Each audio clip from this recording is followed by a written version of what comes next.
Hello everyone, welcome you all in engineering chemistry और let's continue glass के बारे में पढ़ेंगे। क्या प्रोसेस है, कैसे करना चाहिए। तो ग्लास पहले आप समझो। ग्लास आप सबने देखे होंगे। कांच आप एक तरह से क्या है, ये थोड़ा सॉलिड टाइप का क्या है, लिक्विड है। एक तरह से लिक्विड ही तो है।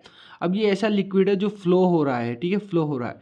तो इसके अंदर क्या होता है, इसकी जो एक चीज़ होती है विस्कोसिटी, समझो। विस्कोसिटी वो होती है जो किसी भी लिक्विड के फ्लो को रेसिस्ट करता है, रेजिस्टेंट बनाता है, यानी कि उसको अपोज करता है मतलब जिस फ्लो में जा रहा है उसका रिवर्स करता है एक तरह से। तो वो चीज़ वहाँ पे स्टे हो जाती है।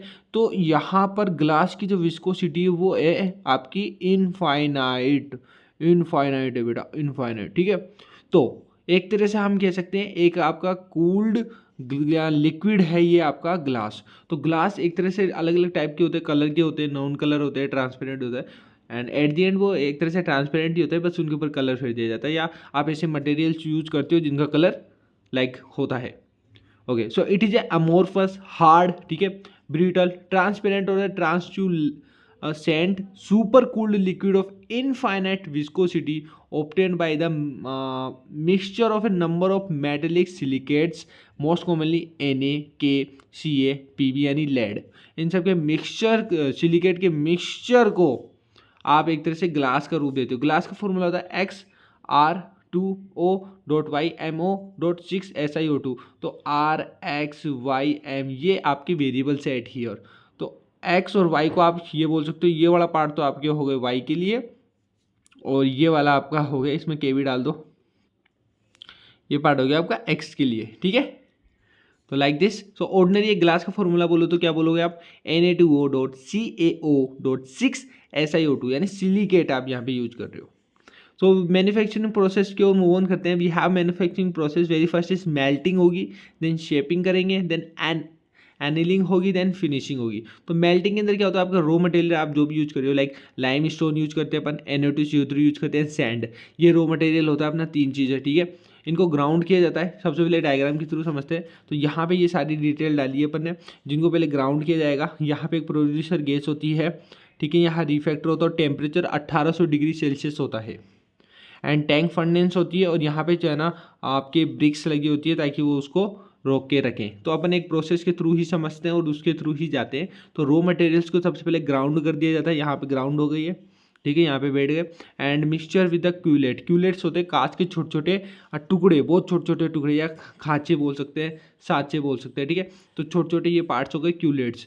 एंड उनको दोबारा उनको भी ग्राउंड कर दिया जाता है, एंड फाइनली उनको पाउडर कर देंगे, छोटे छोटे पाउडर में कर देंगे, एंड उनको मिक्स कर देंगे। उनको एक बैच का नाम दे दिया अपन, उनको एक बैच बोल दिया कि ये फलाना बैच आ रहा है, ठीक है। अब melting of the glass batch is done by either the heating in the port, या तो पोर्ट के अंदर हीट कर लो, या टैंक फर्नेस। तो we are using in this diagram tank furnace use कर रहे हैं, यानी कि टैंक वाली भट्टी यूज कर रहे हैं, जिसका टेम्परेचर क्या होगा 1800 डिग्री सेल्सियस पे इसको हीट किया जाएगा। किसको, बैच को। बैच आपको समझाई दिया क्या चीज़ है नाउ। और ये कैसे हीट होगा, आप प्रोड्यूसर गैस को यहाँ रिलीज करोगे, जिसके थ्रू टेम्परेचर बढ़ेगा, और इसकी टेम्परेचर डिग्री 1800 डिग्री सेल्सियस अपन यहाँ पे कर रहे हैं। ओके, देन यहाँ पे क्या होगा, हीटिंग टू कंटिन्यूड टिल, जब तक आपके यहाँ पर CO2 और SO2 के बबल्स है ना रिमूव ना हो जाए कंप्लीटली, तब तक इसको हीट करना है अपन को। एंड फाइनली ट्रांसपेरेंट रिजल्टिंग मास आपको मिलेगा, जिसको अपन क्या बोलते हैं, प्लेन बोलते हैं। प्लेन वो चीज़ है जो बैच से बनी है, बैच के थ्रू आप इतना हीट करो कि CO2 और SO2 आपके बाहर निकल जाए, एंड आपको एक ट्रांसपेरेंट मास मिल जाए, फ्यूज्ड मास मिल जाए आपको, वो आपका प्लेन होता है, ठीक है। Now heating is stopped and plane is allowed to cool, ठीक है। अब आपकी हीटिंग है ना स्टॉप हो गई, और यहाँ पर आपके प्लेन को क्या किया जा रहा है, ठंडा किया जा रहा है। तो क्लोराइड एंड सल्फेट जो भी आपके CaL एल्कलाई मेटल्स हैं, वो आपके अंडर कंपोज ही रहते हैं इम्प्योरिटीज के साथ में। तो उसको आपको क्या करना पड़ेगा, रिमूव करना पड़ेगा ना। तो देखो, इस जो आपकी इम्प्योरिटी जो पाई जाती है ना क्लोराइड्स और सल्फेट्स की, इन मटेरियल्स को, उनको ग्लास बॉल कहा जाता है। एंड इनको रिमूव कर सकते हैं इजीली, एंड उनको कूल डाउन कर दो 1800 डिग्री सेल्सियस तक। देन आपका मेल्ट इज ड्रोन हो जाएगा, एंड वर्किंग पिट्स आपकी शेप में आ जाएगी, ठीक है। तो आपका जो भी मटेरियल है, जो भी आपने मोल्ड किया है, तो molden glass is shaped into the desired articles by either the blowing, बुझाने से, या मोल्ड करने से, ठीक है, या तो मोल्डिंग कर लो या ब्लोइंग कर दो, ठीक है, दोनों में से एक। तो डिग्री टेम्परेचर कहाँ पर आ गया अपना 800 डिग्री सेल्सियस पे आ गया।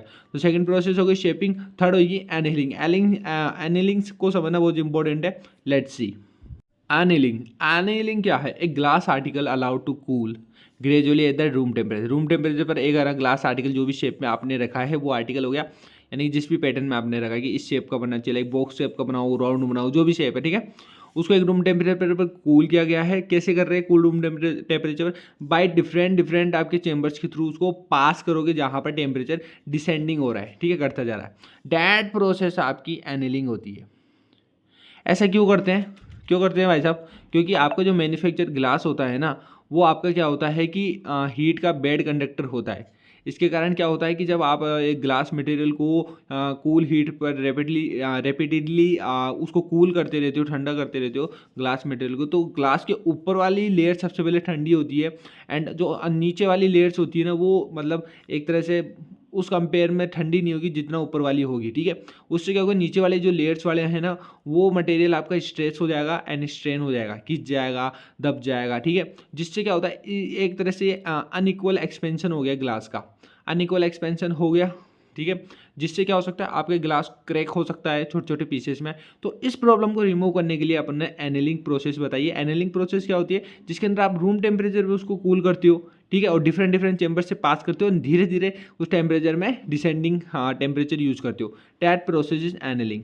सो एक और बार खेल सकते हैं अपन, the glass that was must be cooled gradually and slowly at the room temperature by passing through the different chambers with the descending आपके टेम्परेचर इज कोल्ड एनहीलिंग प्रोसेस, ठीक है, धीरे धीरे स्लोली, नॉट लाइक एक बारी में आपने कूल डाउन कर दिया हटा, नहीं ब्रो, नहीं, डोंट। डिफरेंट चैम्बर्स के थ्रू डिफरेंट स्लोली एक एक प्रोसेस के थ्रू अपन करेंगे इसको। फिनिशिंग तो आप सबको इजीली पता ही होगा क्या होता है।